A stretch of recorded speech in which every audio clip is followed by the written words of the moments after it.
What's up, Blacklisted crew? We're doing another breakdown video here. This one of Jaime Williams. Her workout was 3 rounds of 20 toes to bar and then 15 wall balls, 14 pounds to a 10-foot target. She had done the age group qualifier workout of 3 rounds, 20 toes to bar, 20 dumbbell snatches the week before. I think we had her at a lighter weight. I can't remember on that one exactly. And her toes to bar, she said, felt really good. I think she did them all in 2 sets. So I wanted to give her another style of that workout and challenge her to go unbroken on the toes to bar and just kind of see what happens on those toes to bar when we did that. So that was kind of the game plan of this workout. Threw in some wall balls in there. She's been having a little bit of a hip issue lately, so she has not been able to squat as much as we would like. That was kind of one of our priorities coming into the season.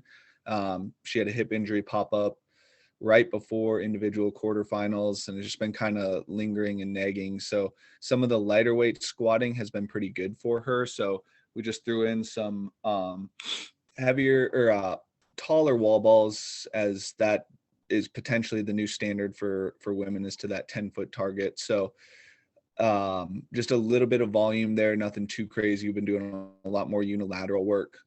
So that is, and we just wanted to give her it in a light capacity, nothing too crazy, so not to set the hip off. And then give her a little bit of confidence to come back and kind of knock those toes to bar out, where you're not doing dumbbell snatches which tax the obliques a little bit more, tax that midline, a little bit harder to breathe in a bent over position for most people. Could potentially be a little bit harder to breathe for her in the wall balls due to the hip right now. But that was kind of like the idea behind the workout. Kind of brief rundown quickly. She did a great job with it. She went 20 unbroken on 2 rounds for her toes to bar, and then went 12, 3, 3, 2, 2 or something like that, or 3, 3, 3, 3, 2, 2, I think, or 3, 3, 2, which is exactly what we wanted. We wanted to see kind of where the capacity was on toes to bar, what her limitation is at kind of like that breaking point. If she could get all 60 done inside of, a 4-minute window, or 3-minute or 2-minute, whatever the workout ended up being. Wall ball is a little bit longer of a movement cadence. So she did an excellent job there. That was kind of the pacing strategy behind it.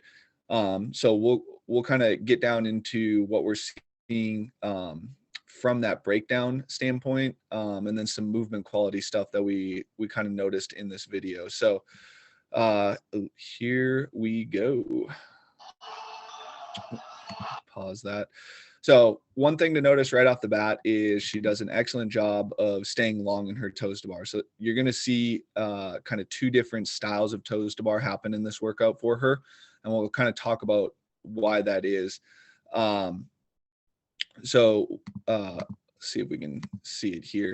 So right now, kind of tough to see because this pole's a little bit in the way, but she's doing an excellent job also of staying connected through her thoracic spine and through her lat engagement here.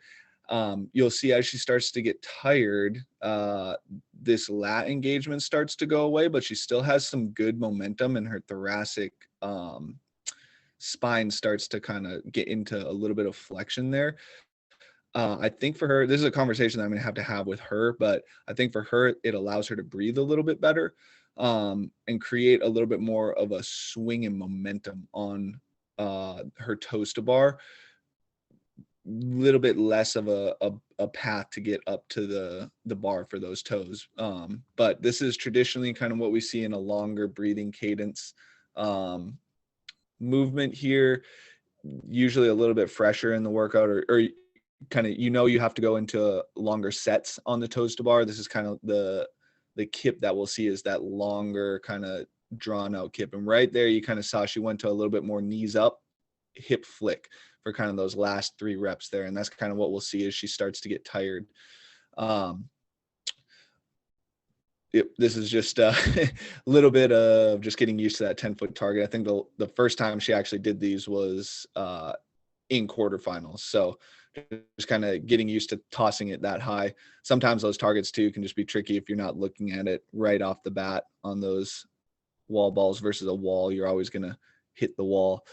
But pretty good job here. One thing I did mention to her is, so instead of catching the wall ball below the chin there, letting it just kind of drift out in front. I'll rewind this a little bit so we can see that, or maybe I will. So we can see it's underneath the chin here, letting that ball actually drift out a little bit in front and kind of just resting on the chin is going to allow you to toss it a little bit easier, keep some of the tension in the arms to kind of throw that ball a little bit faster, more aggressive, and then you're not having to come out and around the chin as much. So super minute detail on the wall balls there, rather than just letting it sit kind of below the chin, just getting it out slightly in front, letting it rest on the actual chin allows for a little bit easier toss, a little bit more tension in the arms to throw a little bit higher on that target, especially if you're throwing to the 10-foot target for ladies. Guys might be able to get away with this a little bit, tucking it underneath that chin. That honestly might be a better breathing position for some people, but for this workout, I'd like to see Jaime kind of bring that ball out a little bit more and then kind of just rest on the tip of her chin a little bit more there. So finishes up the wall balls, back to the toes to bar.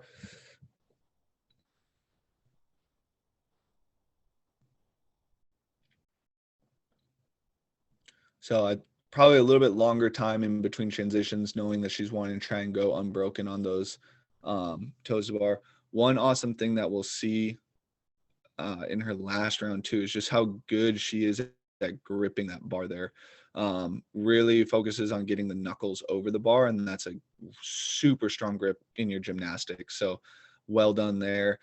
We can see she kind of went to the knee tuck a little bit sooner, and this is where we kind of see that lagging kind of what we were talking about before is kind of like that disconnection from the lat engagement and thoracic spine. You'll see it kind of like almost a wave as she comes down off the top of her reps here. So waves into that next rep. And for her, I think it's just a momentum thing. As we build a little bit more capacity in these, it'll probably be a little bit more connected.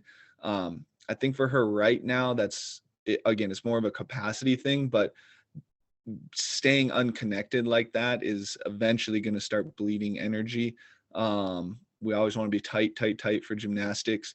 The other thing is there's a potential proponent for some injury there. Just when you have to recreate tension inside of a dynamic movement like that, you're going to end up putting pressure in areas that you don't necessarily want them in.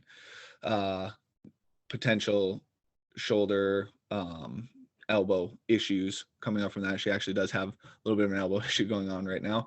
So something to look at doing or adjusting. So here you can see grip again, super solid. We kind of have that wave, a little bit of the wave mechanism going on. Does a good job of staying long. And then we go to the knees up, feet kip here. You can tell she's starting to get tired, really pressing down on the bar here. And then here's where those breaks come in, which exactly what we wanted. We wanted to see how far she could push on this one. So she did an excellent job there.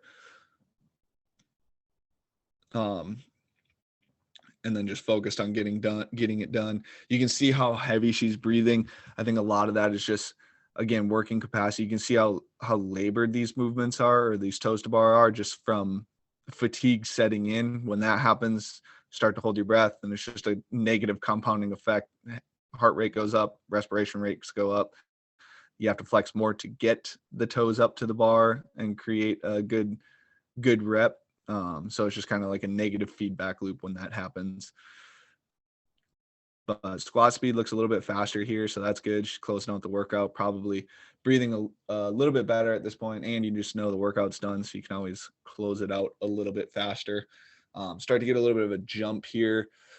Again, that's probably just from not being able to squat as much and driving up that squat. Hopefully that hip injury goes away and we can start to drive up that squat a little bit more here, make those higher tosses a little bit easier. But yeah, awesome execution on this one. Exactly what we wanted to see out of it.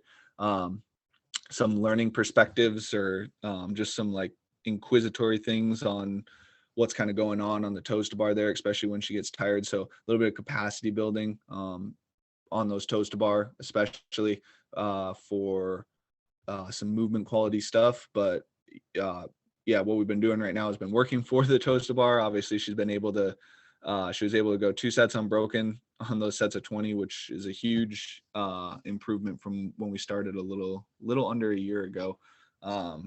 So excellent work on this one, Jamie. Hope you guys enjoyed this. Hope you guys got some takeaways out of this. And if you guys are obviously looking for a coach, we'd love to be able to help you out, analyze some of your movements, your workouts, etc., and just help you get better at the sport. So catch you guys next time here.